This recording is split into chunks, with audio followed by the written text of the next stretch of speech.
ዶክተር አብይ የእሱ መንግስት ይወድቃል። የእግዚአብሔር መንግስት ቤተክርስቲያን ግን ሁልጊዜም ትኖራለች፣ ሁልጊዜም ትኖራለች። ስለዚህ ለዶክተር አብይ ያለኝ መልእክት ነው። ይተው፣ እጆትን ያንሱ። በሕግ አምላክ የሥርዓት የለሾች ምሳሌ አይሆኑ፣ ሕግወትን ያክብሩ። ጦረኛ መንግስት ባለበት ሰዓት ላይ ፍሬ ታፈራላችሁ ብዬም አልገምትም እና የምክር ኮሚሽኑ እኔ ብዙም ወደ ፍሬ ሄዳል ብዬ አልገምትም። አብይ ገዳይ ነው፣ አብይ ገዳይ ነው፣ አትፍሩ። አብይ ገዳይ ነው፣ ሰይጣን ነው። እንደውም አብይ ሰይጣን ነው። በአማራው ላይ ድሮን፣ ጄት፣ እግረኛ፣ መድፍ፣ ታንክ የሀገሪቱን ጦር ሰራዊት እንዳለ አማራ ክልል አስገብቶ እየጨፈጨፈ ባለበት ሰዓት ላይ የምክክር ኮሚሽኑ ኢፌክቲቭ ይሆናል ብዬ አልገምትም። ጭንቅላቱ በጦርነት የተሰራ ነው አብይ አህመድ። ይሄ ሰውዬ በምንም ነገር እስካለ ድረስ የምክክር ኮሚሽኑ ኢፌክቲቭ አይሆንም። ህዝብ እየተገደለ ነው ያለ። በተቻለ መጠን እናንተ እንደውም ሄዳችሁ ስልጣን ልቀቅና የምክክር ኮሚሽን ስልጣን ለቀቅ የሽግግር መንግስት አቋቁም ብትሉት የተሻለ ይመስለኛል። እኔ ብዙ ጊዜ አብይ አህመድን አይቻቸዋለሁና ምንም አይነት ፍርሃት አይናቸው ላይ አላይምና በጣም እንደዚህ አይነት ሰው ያስፈራኛል። ለምን እንደዛ እንደምላችሁ ልንገራችሁ። ብዙ ጊዜ የሆነ አስተያየት ይሰጠዋል። ይሄን ያህል ሚሊዮን ህዝብ ሞት፣ አንተ ግን እንደዚህ ነው ሲባል ሰው ይሆናል ዴቪሊሽ ሳቅ አለ። እንደዛ ነው የሚስቀው። እንደዚህ ተፈትኗል 100% ከተፈተኑ 8% ብቻ ናቸው ወደ ዩኒቨርሲቲ ሲባል ይስቃል። ስሜት አይሰጥም። ከዛ ደግሞ አንድ ሰው እኮ የቤት ኪራይ የሚኖረውና ደሞዙ የግማሽ ልዩነት አለው። 5000 እየተከፈለው 10000 ነው ደሞዝ የሚከፍል። እንደዚህ ነው ሰርቫይቭ እያደረገ ሲል ይስቃል። እና ይሄ ሰው የእውነት ሰው ነው ወይስ ኤአይ ነው? መልስልኝ። አድማጮቻችን እንግዲህ የብልጽግና ሹማምንት የሆኑት እና አብይ አህመድ ከፍተኛ ተቃውሞ እያስተናገዱ ይገኛሉ። አብይ አህመድ በአፋጣኝ ስልጣን እንዲለቁ ተጠይቋል። በኢትዮጵያ ውስጥ የሽግግር መንግስት እንዲቋቋም እየተጠየቀ ነው የሚገኘው። የብልጽግና ሰዎችም ቢሆኑ የሚይዙት የሚጨብጡትን ያጡበት ከባድ ጊዜ ላይ ይገኛሉ። በተለይ በህዝቡ በኩል ከፍተኛ ተቃውሞ ተቀስቅሷል። ዓለም አቀፍ መንግስታትም ቢሆኑ በብልጽግና ሰዎች ላይ እምነትን አጥተዋል። አወዛጋቢው የአሜሪካን ፕሬዝዳንት ዶናልድ ትራምፕም ቢሆኑ እና አብይ አህመድ ኢትዮጵያን ማስተዳደር አልቻሉም፣ ቀጠናውን የጦርነት አውድማ እንዲሆን አደገኛ እንቅስቃሴ እያካሄዱ ነው በሚል ግልጽ ደብዳቤ እንደጻፉ እየሰማን ነው የምንገኘው። አመሰግናለሁ። እንግዲህ መቼም ሁለተኛ ስንገናኝ መሰለኝ። የምክክር ኮሚሽኑ በእውነት በመጥፎ ታይም ላይ ነው የተሾማችሁት። ህወሓት ስልጣን ላይ ተወግዶ አብይ ሲመጣ ቢሆን አትሊስት የሆነ ፍሬ ታፈሩ ነበር። አሁን ግን እንደኔ አሁን ግን ጦረኛ መንግስት ባለበት ሰዓት ላይ ፍሬ ታፈራላችሁ ብዬም አልገምትም እና የምክክር ኮሚሽኑ እኔ ብዙም ወደ ፍሬ ሄዳል ብዬ አልገምትም። ምክንያቱም አሁን ሀገሪቱ በጦርነት ላይ እየታመሰች ነው ያለችው። የሌላ ሀገር ወራሪ እንደመጣ ሁሉ በአማራው ላይ ድሮን፣ ጄት፣ እግረኛ፣ መድፍ፣ ታንክ የሀገሪቱን ጦር ሰራዊት እንዳለ አማራ ክልል አስገብቶ እየጨፈጨፈ ባለበት ሰዓት ላይ የምክክር ኮሚሽኑ ኢፌክቲቭ ይሆናል ብዬ አልገምትም። ስለዚህ እንደኔ ምክር እንደው ይሄ ሰውዬ ምክንያቱም ጭንቅላቱ በጦርነት የተሰራ ነው አብይ አህመድ እና ቢያንስ ይሄን ሰውዬ እንደው ዞር ብሎ እንደው የሽግግር መንግስት የሚቋቋምበት ነገር ፕላትፎርም ብትፈልጉ አሳስባለሁ። ሌላው ምንድነው እንደምታዩት ህወሓት ስልጣን ላይ በነበረበት ሰዓት ላይ በትግራይ ስም ተመድቦ ያው የትግራይ መንግስት ተብሎ በትግራይ ህዝብ ላይ ነበር ጥላቻ ሲነዛ የነበረው። አሁንም ቢሆን ትንሽ የግሩፕ እንደምታዩት እነ ሽመልስ አብዲሳ እና አዳነች አቤቤ እና አብይ የፖሊስ ኮሚሽነሩ አስራ አለቃ ብርሃኑ ጁላ እነሱ ተጨማምረው የኦሮሞ ማህበረሰብ እያስጠሉ ነውና በተቻለ መጠን እንደው ከዘረኝነት ነፃ የሆነ መንግስት እንዲቋቋም አገሪቱ የምትፈልገው መንግስት እንዲቋቋም ብታሳስቡ። ይሄ እንግዲህ የምክክር ኮሚሽኑ ከፍተኛ ተቃውሞ እያስተናገደ ይገኛል እና አብይ አህመድም ቢሆኑ በአፋጣኝ ስልጣናቸውን እንዲለቁ ይሄ ሊሆን የማይችል ከሆነ ግን ይሄ የምክክር ኮሚሽን የሚለው ምንም አይነት ፋይዳ ምንም አይነት ለውጥ ሊያመጣ እንደማይችል በህዝቡ በኩል ከፍተኛ ተቃውሞን እያስተናገደ ነው የሚገኘው። በተለይ ደግሞ አብይ አህመድ ባለበት የምክክር ኮሚሽኑ ፈጽሞ ውጤታማ መሆን ስለማይችል አብይ አህመድ በአፋጣኝ ስልጣኑን እንዲለቁና በኢትዮጵያ ውስጥም የሽግግር መንግስት ተካሂዶ ሁሉንም የኢትዮጵያ ህዝብ ያማከለ የሽግግር መንግስት እንዲካሄድና የምክክር ኮሚሽኑ አብይ አህመድ ባለበት ግን መሆን እንደማይችል። ምክንያቱም ደግሞ አብይ አህመድ ጦረኛ መንግስት ነው፣ ተዋጊ መንግስት ነው። በመላው የአማራ ክልል ከተሞች፣ የኦሮሚያ ክልል ከተሞች፣ የትግራይ ክልል ከተሞች በአጠቃላይ በኢትዮጵያ ክልል ከተሞች ውስጥ መጠነ ሰፊ ውጊያና ጦርነት እየተካሄደ ባለበት በዚህ ሰዓት ላይ በአዲስ አበባ ከተማ ደግሞ የምክክር ኮሚሽን እያካሄድን እንገኛለን። የኢትዮጵያን ሰላም እናመጣለን ብሎ 3000 እና 3500 ሰዎችን ሰብስቦ በአንድ አዳራሽ መቀመጡ ምንም ጥቅም ምንም ፋይዳ ሊያመጣ ስለማይችል አብይ አህመድ በአፋጣኝ ስልጣን እንዲለቅ ነው እነዚህ አካላት እየጠየቁ የሚገኙት። ይሄ የማይሆን ከሆነ ግን ይህ የሽግግር ወይም ደግሞ የምክክር ኮሚሽን የሚለው አሉባልታ ብቻ ሆኖ እንደሚቀርና አገሪቷ አሁንም በገባችበት የወንድማማቾች ደም አፋሳሽ ጦርነት ተባብሶ ሊቀጥል እንደሚችል ነው እነዚህ ሰዎች በይፋ እየተቃወሙና አብይ በአፋጣኝ ስልጣን ይልቀቅ፣ የሽግግር መንግስት ይካሄድ፣ የተወሰኑ የኦሮሞ ተወላጅ ፖለቲከኞች እንዲሁ ደግሞ ባለስልጣናት በኦሮሞ ህዝብ ስም እየነገዱ ይገኛሉ። የኦሮሞ ህዝብ ላይም አደገኛ የሆነ ጥላቻ እንዲፈጠር ምክንያት እየሆኑ ነው። እነዚህ ሰዎች በአፋጣኝ ስልጣን ይልቀቁ የሚሉ ተቃውሞዎች ናቸው እየተደመጡ የሚገኙት። ይህ ሰውዬ በምንም ነገር እስካለ ድረስ የምክክር ኮሚሽኑ ኤፌክቲቭ አይሆንም። ህዝብ እየተገደለ ነው ያለ።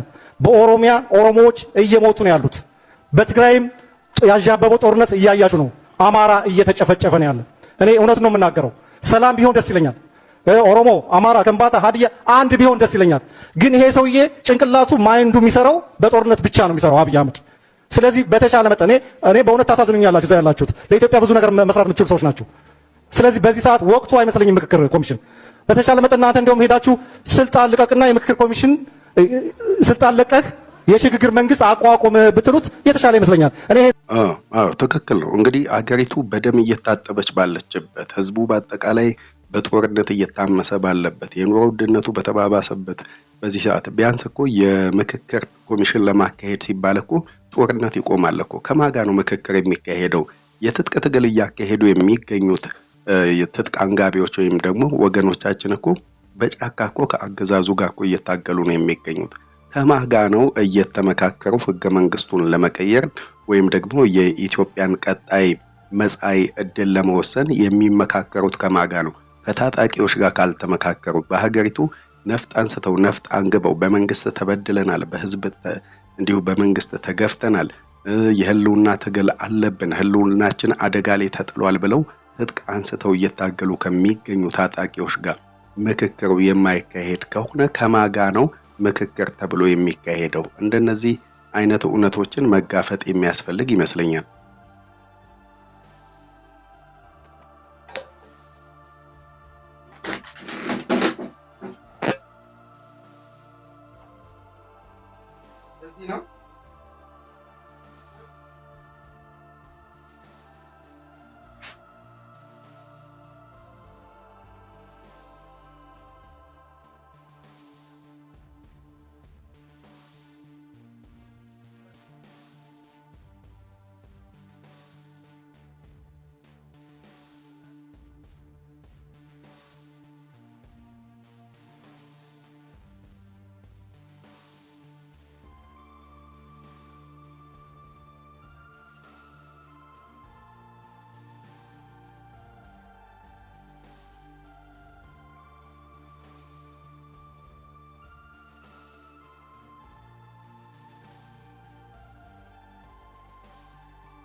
እኔ ይሄን ለመናገር እንትን አይደለምና እንደው በእግዚአብሔር ስም ይሄን ሰውዬ ከስልጣን ገሸሽ አድርጉት። ለኦሮሞም አይጠቅምም። እውነቱን ልንገራችሁ፣ ለሁሉም ነገር አይጠቅምም። አሁን የምናገረውን ነገር በደንብ አስቤበት እንግዲህ ትክክል ነው እያለ የሚገኘው አብይ አህመድ ለማንም የሚጠቅም ሰው አይደለም፣ ለኦሮሞ ህዝብም የሚጠቅም አይደለም። ምክንያቱም በመላ ኦሮሚያ ክልል ከተሞች ውስጥ ጦርነቶች እየተካሄዱ ይገኛሉ። ንጹሃን ዜጎች የኦሮሞ ተወላጆች እየተገደሉ ነው የሚገኙት። በኦሮሚያ ውስጥ እንደ ልብ መንቀሳቀስ አይቻልም። ሁለት መንግስት ነው ያለው። አንደኛው የኦላ ወይም ደግሞ የኦነግ ሸኔ ታጣቂዎች አሉ። ህዝቡን ያሰቃዩታል፣ ህዝቡን ይገድላሉ። ሌላኛው ደግሞ በመንግስት በኩልም ቢሆን የኦነግ ሸኔን ደገፋችሁ ከኦነግ ሸኔ ጎን ተሰልፋችኋል ብሎ በድሮን በጦር ጄቶች ህዝቡ ይደበደባል። ስለዚህ ይሄ መንግስት ይሄ አገዛዝ ለህዝቡ የማይጠቅም አገዛዝ ነው። በስልጣን ላይ መቆየት የለበትም ተብሎ የሚባለው ምክንያትም ለዚህ ነው። እንግዲህ ይሄ ጀግና ወጣት ፊት ለፊት ወጥቶ አብይ አህመድን ከስልጣን እስካላስወገዳችሁ ድረስ በኢትዮጵያ ውስጥ የሽግግር መንግስት እስካልተካሄደ ድረስ የምክክር ኮሚሽን ማለታችሁ ምንም የሚጠቅም አይደለም በማለት በድፍረት ነው አደባባይ ላይ እየተናገረ የሚገኘው። ይሄ እውነታ ነው። እንደዚህ አይነት እውነታዎችን መቀበል ያስፈልጋል። አብይ አህመድን መቃወም፣ ፊት ለፊት መጋፈጥ፣ በአፋጣኝ ስልጣን እንዲለቅ እንደውም እነሱ የምክክር ኮሚሽን ብለው ከሚሉ ይልቅ ጠቅላዩን ከስልጣን ለማስወገድ ከህዝብ ጎን መቆም ነው የሚገባው። የህዝብን ድምጽ የህዝብን ስሜት ማዳመጥ ያስፈልጋል። በቅድሚያ በሀገሪቱ ላይ ያለውን ጦርነት ማስቆም ያስፈልጋል። በአጠቃላይ በሁሉም በኢትዮጵያ ውስጥ እየፈሰሰ የሚገኘውን የንጹሃን ዜጎች ሞትን፣ ግድያን፣ የንጹሃን ዜጎችን ደም መፍሰስ ማስቆም ያስፈልጋል። ይሄ ከሆነ በኋላ በአጠቃላይ ነፍጥ አንግበው የህልውናችን ተጥሷል ወይ የህልውና አደጋ አለብን ብለው ጫካ ገብተው ነፍጥ አንግበው የሚታገሉ ታጣቂዎችን ወደ ምክክር ኮሚሽኑ ማምጣት ያስፈልጋል። ይሄ የማይሆን ከሆነ ግን ውሃ ቢወቅጡት እንቦጭ ነው እንደሚባለው ምንም ለውጥ የሚያመጣ አይደለም ማለት ነው። ቤት ስለሆነ የምናገር ብዙም ስጋት አይግባችሁ። እኔ ብዙ ጊዜ አብይ አህመድን አይቻቸዋለሁና ምንም አይነት ፍርሃት አይናቸው ላይ አላይምና በጣም እንደዚህ አይነት ሰው ያስፈራኛል። ለምን እንደዛ እንደምላችሁ ልንገራችሁ። ብዙ ጊዜ የሆነ አስተያየት ይሰጠዋል። ይሄን ያህል ሚሊዮን ህዝብ ሞት አንተ ግን እንደዚህ ነው ሲባል ሰው ይሆናል ዴቪሊሽ ሳይቅ አለ። እንደዛ ነው የሚስቀው። እንደዚህ ተፈትኗል 100% ከተፈተኑ 8% ብቻ ናቸው ወደ ዩኒቨርሲቲ ሲባል ይስቃል። ስሜት አይሰጥም። ከዛ ደግሞ አንድ ሰው እኮ የቤት ክራይ ከሚኖረውና ደሞዙ የግማሽ ልዩነት አለው። 5000 እየተከፈለው 10000 ነው የደሞዝ የሚከፍል። እንደዚህ ነው ሰርቫይቭ እያደረገ ሲል ይስቃል። እና አንድ የሆነ በጣም የሆነ ጊዜ የሰሞት ቪዲዮ አለ። ሰዎች ሲተቹኝም አይገርመኝም፣ ሲስቁልኝም አይገርመኝም፣ እንደዚህ ክሪቲሳይዝ ሲያርጉኝም አይገርመኝም የሚል ነገር። ሰው ከሆነ ሰው የሰው ስሜት ሊናው ገባል ሊሆነ ሊሰማን ይገባል። ገብታችኋል? ያለበለዚያ አውሬነት ነው። ገብታችኋል? የሰው ስሜት ሊገባችሁ ይገባል። ትክክል ነው። በእውነት በትክክል ነው። ይሄ ልጅ ጠቅላይ ሚኒስትር አብይ አህመድን የገለጸበት መንገድ ጠቅላዩ ልክ እንደ ኤአይ ወይም ደግሞ ልክ እንደ ሮቦት ናቸው። የሰዎች ሞት አያስደንቃቸውም። የሰዎች መፈናቀል፣ የሰዎች ግድያ፣ የሰዎች እገታ ምንም መስሏቸው የሚታያቸው አይነት ሰው አይደሉም። እንደውም ሰው ሲሞት የሰዎች ሞት የተከሰተው በኔ ዘመን ብቻ አይደለም፣ በአጼዎቹ ዘመንም፣ በሌሎቹ በነመንግስቱም፣ በሌሎቹም በነመለስ ዜናዊ ዘመንም የሰው ልጆች ይሞቱ ነበር። አታዳንቁ፣ የሰውን ሞት አታካብዱ በሚል እንደውም ሲያስጠነቅቁ ነው የሚሰሙት። ሆን ብላችሁ የብልጽግናን ስም ለማጥፋት ፈልጋችሁ እንጂ በሌላው ጊዜ ከሞተው በበለጠ አሁን ሰው ሞቶ አይደለም ብለው ነው የሚሉት። ተመለከታችኋል? በመለስ ዜናዊ ዘመን ላይ 200 እና 300 ሰው በባስ አይታገትም ፈጽሞ። ይሄ የሚታሰብ አይደለም። ቀድሞ እገታ የሚባል የለም። አሁን ግን በዚህ በአብይ አህመድ ዘመነ መንግስት ዘመነ ስልጣን ላይ ግን 200 እና 300 ሰው በባስ ይታገታል። እገታ በኔ ዘመን ብቻ አልመጣም። በነዛ በአጼዎቹ ዘመን ኢንተርኔት ስለሌለ ነው እንጂ በዛ ዘመንም እገታዎች ነበሩ፣ ጦርነቶች ነበሩ፣ ግድያዎች ነበሩ ብለው ሲስቁ ፈገግ ሲሉ ነው የምትመለከቱት።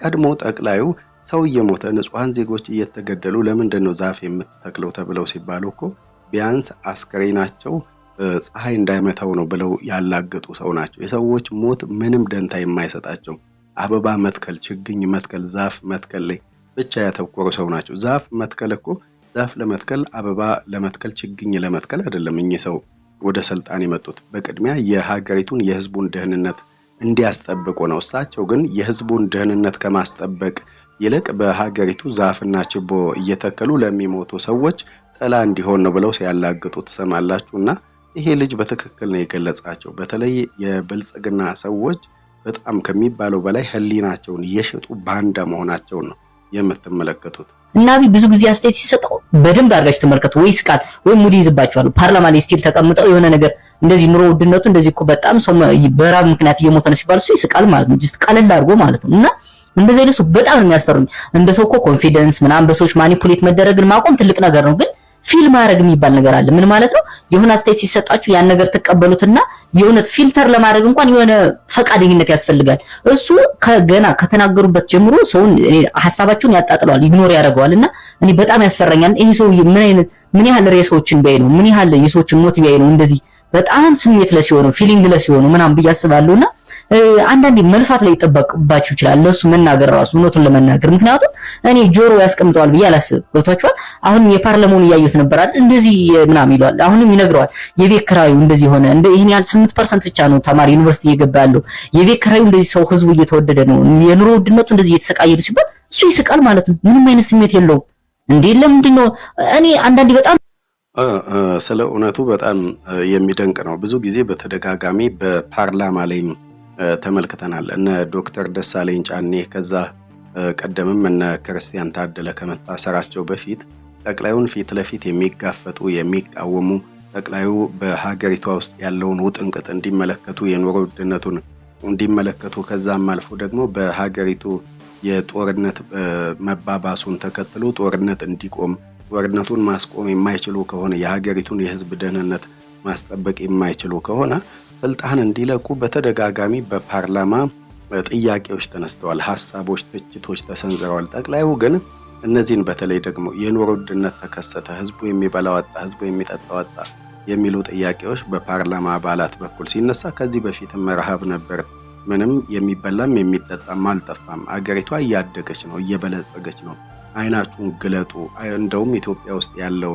እድገት ሚራክል ነው እያሉ ምላሽ ሲሰጡ እንመለከታለንና ይሄ በጣም የሚያስደነግጥ ነው፣ በጣም የሚያሰጋ ነው። ምክንያቱም ጠቅላዩ በሀገሪቷ ውስጥ ያለው የሚታያቸው እድገት ብቻ ነው፣ ስልጣኔ ብቻ ነው፣ የኮሪደር ልማት ብቻ ነው የሚታያቸው። በሀገሪቷ ውስጥ ያለው የህዝቦች ሞት፣ የህዝቦች መፈናቀል፣ የህዝቦች ግድያ ለጠቅላዩ አይታያቸውም። ይሄ በጣም አስጊና አደገኛ ነው የሚሆነው። ምክንያቱም አንድ አገርን እመራለሁ ህዝብን አስተዳድራለሁ ብሎ በስልጣን ላይ የተሾመ ሰው የህዝቡን ድምጽ የማይሰማ ከሆነ እንደውም ህዝቡ የሚያነሳውን ጥያቄ የሚያጣጥልና ሆን ብላችሁ ነው አውቃችሁ ነው ስማችንን ለማጥፋት ነው ድህነት የሚባል የለም ጠግባችሁ እየበላችሁ ነው አይናችሁን ግለጡ ብሎ የሚል ሰው ከሆነ የህዝቡን ድምጽ የህዝቡን ስሜት የህዝቡን ሰቆቃ የማይመለከት የማያዳምጥ ከሆነ አገሪቷ በከፍተኛ ሁኔታ አደገኛ ሰው እጅ ላይ እንደወደቀች የሚያሳይ ነው። ሰይጣናዊ አይነት የሆነ ሰው እጅ ላይ አገሪቷ ወድቃለች ማለት ነው። ስለዚህ ለጠቅላዩ መናገሩ አስፈላጊ ቢሆንም ጠቅላዩ ግን አንዳችም የሚሰጡት ምላሽ የለም። ምክንያቱም እሳቸው ገና ለገና ትክክለኛ ጥያቄ ስታነሱ የኑሮ ውድነት ሲባል ውሸታችሁ ነው ሆን ብላችሁ ስማችንን ለማጥፋት ነው ብለው የሚያጣጥሉባችሁ ከሆነ ማውራታችሁ ከንቱ ይሆናል ማለት ነው፣ ድካም ይሆናል ማለት ነው። ታዲያ በጣም እየፈሩ መጣው። ለምን ሮቦት ናችሁ እንግዲህ እነሱዎች ኤአይ ናቸው፣ ምንም ስሜት የላችሁም። ሮቦት ምንም ስሜት የለውም ማለት የምታውቁት ነገር ነውና ይሄ ሰው የሮቦት እንዳይሆን ወይም ደግሞ ክሎን አድርጎት እንዳይሆን ብዬ ፈራው። ምክንያቱም ውጭ ሀገር ሰዎች መቼም ይሄን ማድረግ ያቅታቸዋል ብዬ አላስብም፣ ፈረንጆች አንድ ሰው ክሎን አድርጎ መስራት። ምክንያቱም ክሎን የተደረጉ ኤአይ መሪዎች መቼም ውጭ ሀገር እንዳሉ ታውቃላችሁና ላይክ እኔ እንደዛ ፊል ማድረግ ጀምራለሁ። ምክንያቱም ስሜት የለውም። ይሄ ሁሉ ሬሳ እያየ ይሄ ሁሉ ሞት፣ ይሄ ሁሉ ሰው መታገት፣ ይሄ ሁሉ ራብ፣ ይሄ ሁሉ የቤት ኪራይ ስቃይ ምናምን ይሄ ሁሉ ነገር እያየ ምንም ስሜት የላቸው እና ይሄ ሰው የእውነት ሰው ነው ወይስ ኤአይ ነው? መልስልኝ እንግዲህ። ትክክል ነው። በእውነት ትክክል ነው። እውነት ጠቅላዩ የእውነት ሰው ናቸው ግን ኤአይ ናቸው።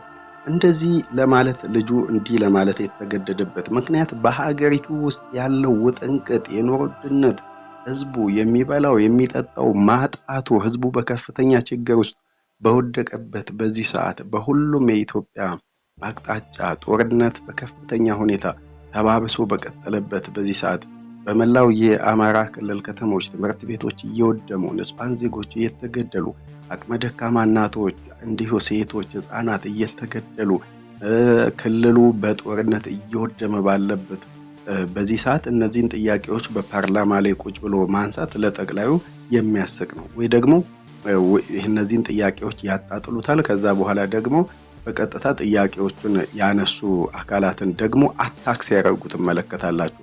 እናንተ የጽንፈኛው ቡድን ተላላኪ ስለሆናችሁ እናንተ ጽንፈኛው እንዴት ፓርላማ ሊገባ ቻለ እያሉ እነ ዶክተር ደሳለኝ ጫኔን ሲያሸማቅቋቸው የተመለከትንበት ጊዜ ሩቅ የሚባል አይደለም። በአጠቃላይ ጠቅላዩን ጥያቄ መጠየቅ መፍትሄ የሚያመጣ አይደለም። ጠቅላዩን ረሃብ ገብቷል፣ ችግር ውስጥ ያለ ነው፣ አገሪቷ በጦርነት እየታመሰች ነው ወይም እንደዚህ ብሎ መጠየቅ በብልጽግና ዘመን አንዳችም አይነት መፍትሄ የሚያመጣ አይደለም። ዋናው መፍትሄ ሊያመጣ የሚችለው ምንድነው? ሁሉም ሰው በአንድነት ቆሞ በአንድነት ተነስቶ ሲታገል ብቻ ነው። ወደ ትጥቅ ትግል ሲገባ በሀገሪቷ ውስጥ ለሰላም ለነጻነት የሀገሪቷን ቀጣይ መጻኢ ዕጣ ፈንታ ለመወሰን ሀገሪቷን ወደ አንድነት ለማምጣት ከሚታገሉ ታጣቂዎች ጎን መሰለፍ፣ እንደዚሁ ደግሞ በአጠቃላይ እነዚህ የብልጽግና ሹማምንት በሀገሪቱ ላይ እየፈጸሙ የሚገኙትን ግፍና በደሎችን፣ ግድያዎችን፣ የኑሮ ውድነትን፣ ሞትን፣ መፈናቀልን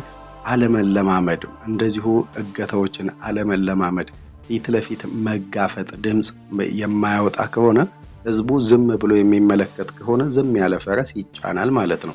ማንም ሰው ነው ደግሞ የሚጭነው። ዝም ያለ ፈረስ ማለት ፈረስ ቢያንስ ሊጭነው የሚገባው ባለቤቱ ነው አይደል? ከባለቤቱ ውጭ ግን ሁሉም ሰው እየመጣ ሲጭንበት ማይከላከል ከሆነ ማይራገጥ ከሆነ ማንም ሰው ነው የሚጭነው ማለት ነው።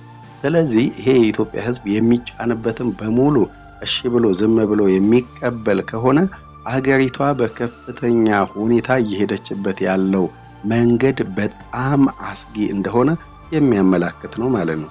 ዛሬ ቤተክርስቲያን እሁድ አምልኮ ፕሮግራም ላይ ስለ ምክክር ኮሚሽኑ ሀገራችን ሰላም እንዲሆን ምናምን እየጸለይን ነበርና በቃ የእውነት ነበር የምንጸልየው። ሰልችቶናል። እግዚአብሔር ፖለቲካችን ሁሉ ጊዜ ጦርነት ነው ምናምን ብለን በቃ ከልባችን ጸለይን። ከዛ ሰውጣ አንድ ወንድም አገኘን። እዛ የወንድም ብሎ እንትን አለ፣ እነዚህ ሰዎች ምክክር ምናምን የሚሉን ቁማር እየበሉን እንዳልሆነ በምን እናውቃለን ምናምን ነገር አለ።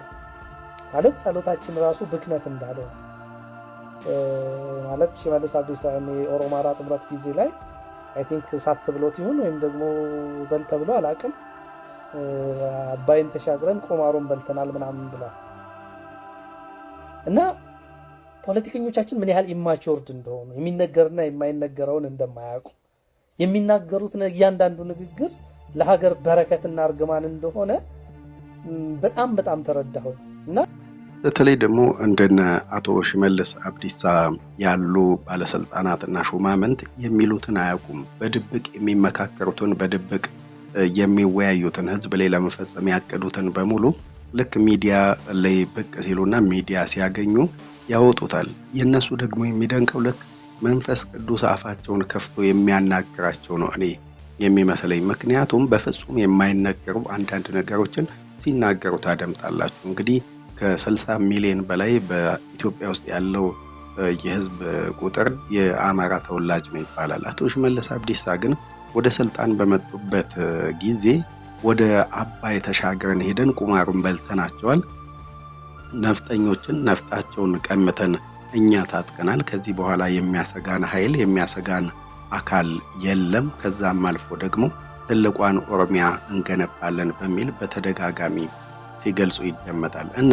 ይሄ በሆነበት ሁኔታ በአጠቃላይ አገሪቷ በከፍተኛ ሁኔታ የኑሮ ውጥንቅጥ ውስጥ በገባችበት በዚህ ሰዓትና እንደና አቶ ሽመልስ አብዲሳ ያሉ ፖለቲከኞች ግን አደባባይ እየወጡ በተለይ ደግሞ በህዝብ ላይ የሚጠሉት ጥላቻ፣ በህዝብ ላይ የሚነዙት ጥላቻ ቀላል የሚባል አይደለም። በህዝብ ላይ የሚተክሉት መርዝ አደገኛ ንግግር ነው። ምክንያቱም ብሔርና ብሔር መካከል ልዩነቶችን ለማስፋት ሆን ብለው ህዝቡ ከህዝብ ጋር በአንድነትና በፍቅር እንዳይኖር ሆን ተብሎ የታቀደ በሚመስል መልኩ ነፍጠኞችን ነፍጣቸውን ቀምተን እኛ ታጥቀን ብሎ ማለት የአማራ ተወላጆች በኦሮሞ ተወላጆች ጥቃት ተከፍቶብናል፣ ከፍተኛ ብልጫ ተወስዶብናል፣ የኦሮሞ ተወላጆች ቁማር በልተውናል ብለው እንዲያስቡ ህዝቦች መካከል ልዩነት እንዲፈጠር ማለት ነው። በህዝቦች መካከል መተማመን እንዳይኖር ሆን ብለው አደገኛ የሆነ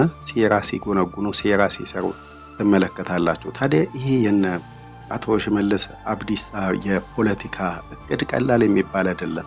ፖለቲካ ማለት ቁማር ማለት ነው። ቁማሩን በልተናቸዋል፣ አሸንፈናቸዋል። እንግዲህ በአንድ ሀገር ውስጥ ማንን ነው ቁማር የሚበላው? እንዴት አንዱ አንዱንስ ቁማር በልቶ መቀጠል ይችላል? ምክንያቱም ደግሞ አንድ ሀገር ውስጥ እስካለ ድረስ አንዱ ጎረቤታችሁ ሰላም እስካልሆነ እናንተ ሰላም መሆን አትችሉም። ቢያንስ ጎረቤታችሁ ላይ ጸብ ካለ ጩኸቱ ይረብሻችኋል፣ ጩኸቱ ሰላም አይሰጣችሁም፣ ጩኸቱ እንቅልፍ አይሰጣችሁም። ስለዚህ ጎረቤታችሁ ሰላም መሆን አለበት። ታዲያ ወደዛ ተሻገረን ሄደን ቁማሩን በልተናቸዋል ብለው ሲሉ እነዚህ ሰዎች በቀጣይ ከማጋ ለመኖር እንዳሰቡ እንኳን ፍጹም አልገባቸውም ማለት ነው። አሁን ኢትዮጵያ ውስጥ መገንጠል የሚባል ነገር ቢመጣ፣ አማራ ለብቻው ቢገነጠል፣ ትግራይ ለብቻው ቢገነጠል፣ ኦሮሚያ ለሁሉም ሌሎችም ለብቻቸው ቢገነጠሉ አንዱ ሰላም ካልሆነ እኮ አንደኛው በሰላም መኖር አይችልም። አንደኛውን አጥፍቶ መኖር አይችልም። በሰላም መኖር እስካልተቻለ ድረስ እኔ በላይ ነኝ፣ እኔ አሸንፌያለሁ፣ እኔ በትጥቅ ትግል አሸንፌያለሁ ተብሎ የሚቀጥል ህይወት የለም። እና አቶ ሽመልስ አብዲሳ ግን እንደዚህ አይነት መሸማቀቅ የለባቸውም። እንደውም አደባባይ ላይ እየወጡ የሚናገሩት ንግግር በጣም ከባድ፣ የሚያሳፍር፣ በህዝቦች መካከል መኗኗርን የሚያቃቅር፣ ህዝቦች በከፍተኛ ሁኔታ እንዲለያዩ፣ ህዝቦች በአንድነት እንዲያቆሙ አደገኛ የሆነ ንግግር ሲያካሂዱ ይሰማል። ይሄ በፍጹም መታገስ የሌለብን አይነት ንግግር ነው። ይሄ ልጅ በዚህ ቪዲዮ ላይ እንደገለጸው የኢትዮጵያ ኦርቶዶክስ ተዋሕዶ ቤተክርስቲያን በምክክር ኮሚሽኑ ላይ ተስፋ አላት። ታዲያ በምክክር ኮሚሽኑም በሀገሪቷ ላይ ሰላም እንዲመጣ እየተጸለየ ይገኛል ብለዋል። ታዲያ እነ ሽመልስ አብዲሳ በዚህ የምክክር ኮሚሽን ላይ ቁማር ቢሆንስ እየተጫወቱ የሚገኙት? ታዲያ ይሄንን ቁማር እንዴት ነው በጸሎት የሚደገፈው? ውሸት ቢሆንስ? ከዚህ በፊት ቁማር እየተጫወተ ነው፣ ቁማሩን በልተናቸዋል ሲሉ ሰምተናቸዋል። አሁንስ ቢሆን እንዴት ነው የምናምናቸውን ብሎ እያለ ያለውና ይሄ እውነት ነው። በጣም የሚያሰጋ ነው። እና እንግዲህ ምንም ማድረግ አንችልም። እኛ አቅማችን መጸለይ ነው። እግዚአብሔር አይምሮ እንዲሰጣቸው፣ ይሄ የተበላሸ አይምሮአቸውን እንዲፈውስ፣ ሁልጊዜ ስለ ሴራ፣ ሁልጊዜ ስለ ቁማር፣ ሁልጊዜ ምክንያቱም ወደድንም ጠላንም ብልጽግና የሚባል ድርጅት ካልጸዳ፣ ካልተስተካከለ ኢትዮጵያ ዋጋ ትከፍላለች። ወደድንም ጠላንም ታንክም ባንክም በእነሱ እጅ አለ። ኦላም ብለው ፋኖ ወይም ደግሞ ወያኔ አሸንፎ ቢገባ ሁላችንም ከስረን የሚገባ ሰው እግዚአብሔር እዚሁ እያሉ እንዲሸነፉ፣ በፍቅር እንዲሸነፉ፣ አጉል የአራድነት ሰብረናቸዋል ምናምን የሚሉትን የሞኝ ብሂል ካይምሯቸው እንዲያወጣ አብረን እንጸልያለን አለ። በጣም በሚገርማችሁ ሁኔታ አንድ